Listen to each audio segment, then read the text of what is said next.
Je voudrais ici m'adresser au nom du gouvernement aux parents d'élèves, aux élèves, au corps enseignant, pour essayer d'expliquer et de rassurer l'ensemble de ceux qui vont à l'école, des usagers du système scolaire, de l'absolue fausseté, du mensonge et des rumeurs qui sont en train de se propager dans la capitale et dans les écoles, faisant croire qu'il y a une campagne de vaccination ou de pulvérisation dans les écoles par rapport à l'épidémie Ebola et que cela risquerait de causer des préjudices ou d'affecter la santé des enfants et des élèves.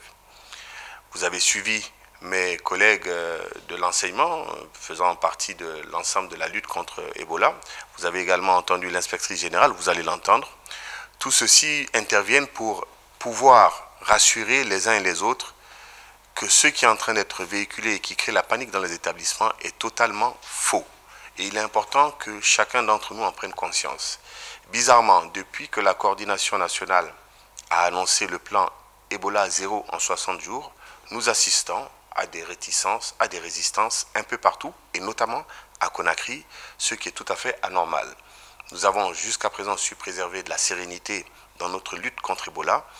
Il est assez étrange qu'au moment où nous sommes dans la dernière ligne droite, comme par hasard, des rumeurs viennent alimenter la psychose dans la cité. Ceci est totalement irresponsable. L'année scolaire se poursuit et il serait dommage que certains élèves en fin d'année payent le prix de ces rumeurs et de cette désinformation, de cette intoxication.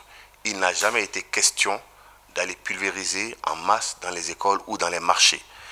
La pulvérisation ne se fait que lorsqu'il y a un cas d'Ebola dans un endroit et que c'est demandé et accepté par la famille.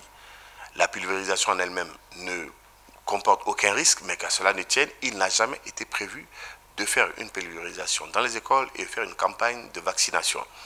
Ceux qui propagent ces nouvelles s'exposent à des risques.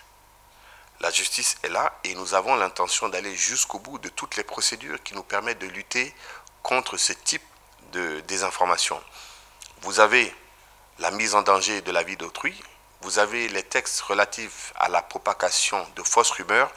Tout cet arsenal juridique va être mis en place et en branle pour punir sévèrement ceux qui aujourd'hui sont en train de saper les efforts de la coordination nationale pour lutter contre l'épidémie Ebola.